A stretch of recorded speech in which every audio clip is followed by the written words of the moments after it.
21,000 खोटी bank accounts, सामान्य जनतेचा पैसा, सामान्य जनतेची झालेली फरफट आणि बँकेचं स्वतःचं करोडोंचं लोन।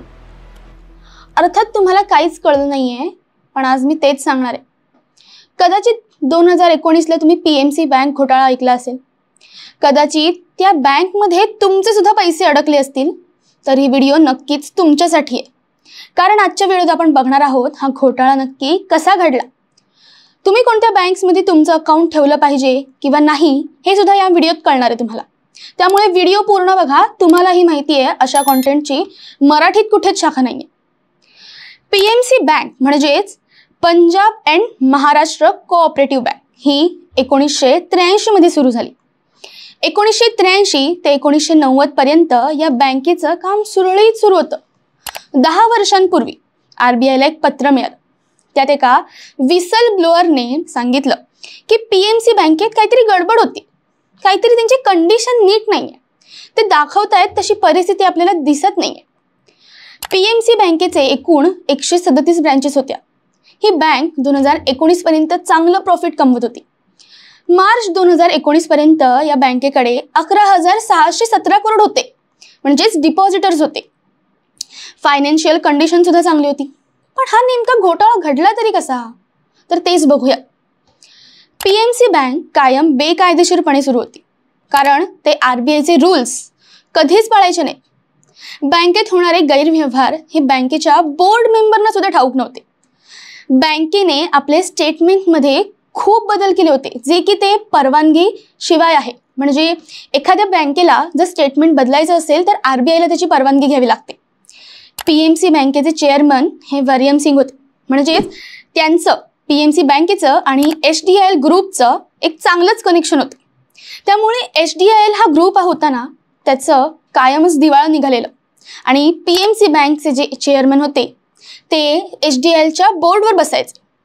बँकेचं आधीच दिवाळं निघालेलं, तरीही ही बँक म्हणजेच पीएमसी बँक अशांना लोन द्यायची। बँकेचं लोन फेडू शकत नसतील अशांनाही या लोनला सबप्राइम लोन म्हणतात। असंच वरियम सिंगने एचडीआयएलला 2,500 करोडचं लोन दिलं। बघायला गेलं तर पीएमसी बँकसाठी ते जास्त होतं। कोणतीही बँक जर एका कंपनीला लोन देत असेल तर बँकेच्या पूर्ण भांडवलातून 15% देऊ शकते, आणि जर एखाद्या ग्रुपला देत असेल तर भांडवलातून 40% देऊ शकते।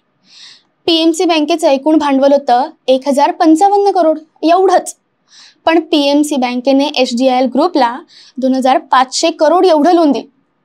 आणि या करारानंतर वरियम सिंगने आरबीआयला कळवलं सुद्धा नाही।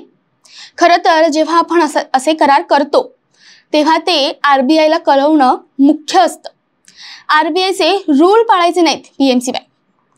पण अशा प्रकारे 2019 ला पीएमसी बँकेने मोजकेच पैसे काढायचं असं ठरवलं। का, तर कारण एचडीआय त्यांचं लोन फेडू शकत नव्हती।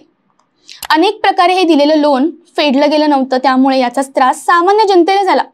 आणि त्यानंतर पीएमसी बँकच्या बाहेर नागरिकांची रांग लागायला सुरुवात झाली।